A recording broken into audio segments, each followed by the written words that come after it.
Bismillah ar-Rahman ar-Rahim. This is Engineer Masood Akhtar Kiani, and today we have the technical session number 74.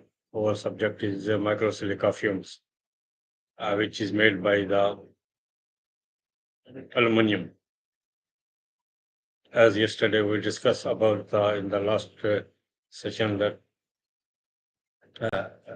silica fume is the byproduct of the aluminum, while the aluminum alloy is the process for the manufacturing profiles and extrusion. The byproduct is made it, and with some chemical composition later, it's used in the concrete. It is known as the microsilica fume or silica fumes. So before going ahead, I would like to request you to press the bell icon, like it, share it in order to reach the next video with the easy access. So what is the microsilica fume? Condensed silica fume is a very fine and porous and reactive mineral admixture. It reacts really with the calcium oxide and with the produced during cold and simmered hydration. Thus, as we last time we discussed that silica fume in the Moscow and Ukraine and Western Europe, also some countries, is very big factories where the natural resources of the aluminum are there, and the aluminum alloy are under processed and very heavy factories are there, and very big chimneys, and it is lot of fumes is extruded by the extrusion process. So in order to spread this fume to the weathering condition and to the atmosphere, it is to accommodate this fume by some process and change into a powder, and powder then used in the cement also, which is the main purpose in the cement is to make the concrete texture close in order to make the impermeable concrete, especially where the concrete is below the ground and the ground conditions are very aggressive. Then this microsilica fume make the texture close in order to prevent the water penetration inside. So this is the process for the microsilica fume production and what was the usage. The chemical composition of this silica fumes is amorphous silicon dioxide SiO2 in a range of 85% to 98%. These remain impurities include carbon, silicon, uh, carbides, and oxides of alkaline earth metals. So what is the silica fume is the toxic.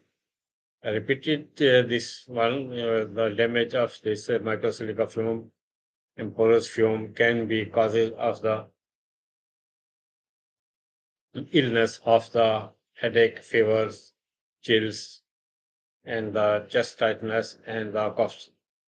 Because the structure of these particulars are very small, very cursive.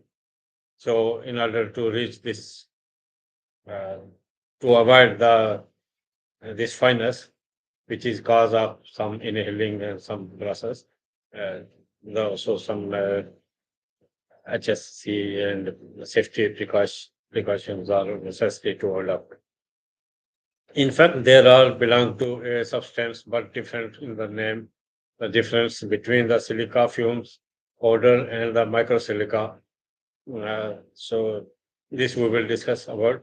Microsilica fume is more focused on silica in the form of dust because its bulk density is relatively small, but 200 to 350 kg per meter cubed.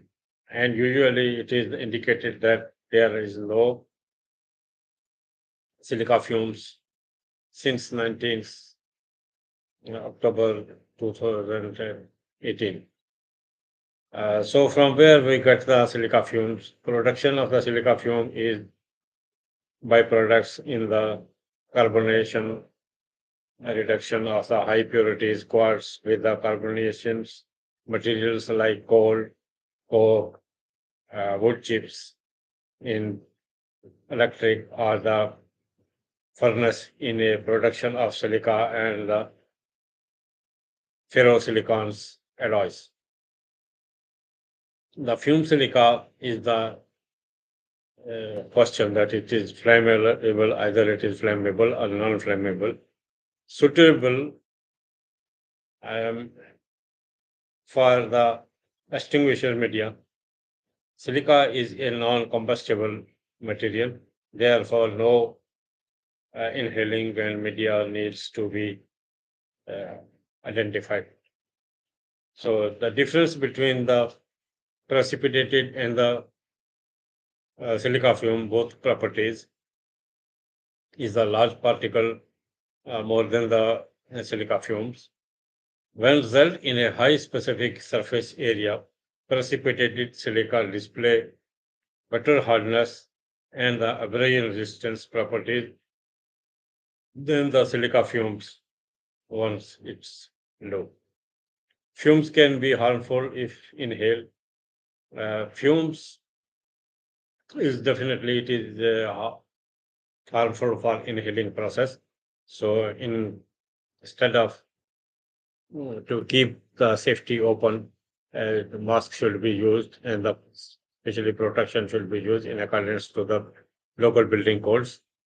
So silica fumes also, this is the main, as we discussed, the main occlusive powders which prevents the and the make the concrete structure tough and impermeable. So water cannot go for the substructure elements and the concretes. Water cannot penetrate easily inside and it protects the concrete in a strong position. And this is the byproduct of the cement and the source of this is main source is change this silica fumes from the extrusion process while the aluminum is going on heated 1220 degree above. So this heavy fumes are going on and this is accommodated by some easy process and then change into the another products. So why we discuss this today because this was the just it was the relevant section for the silica fume sources. Apart from these fumes, there is another sources also silica fume and some other sources also for to accommodate these silica fumes. Some chemicals also synthetically it can be different also, but it is some different properties. Uh, like this silica fumes, fly ash, GGBS, granular steel, blast slags also. So all of these have the same purpose for in order to make the concrete dense and it is very in the short time it is settled and the strength is very high as compared to the normal concrete. But this is also if we add the microsilica, concrete is very stiff within 10 to 15 minutes or within half an hour according to the quantity of adding these additives we can pour this one because if we keep the concrete up to 2 hours or more than 1 hour and whatever the desire at times, then it will be a problem in the concrete. It cannot be pumped easily as compared to the normal concrete. So this was the briefing about the microsilica and the silica fume and the difference and as a material and how we will uh, achieve this microsilica and what was the use and what are the side effects in the human life and what are the benefits in the concrete structures also. So in next video we will see each other with another new subject. So have a nice day and see you again.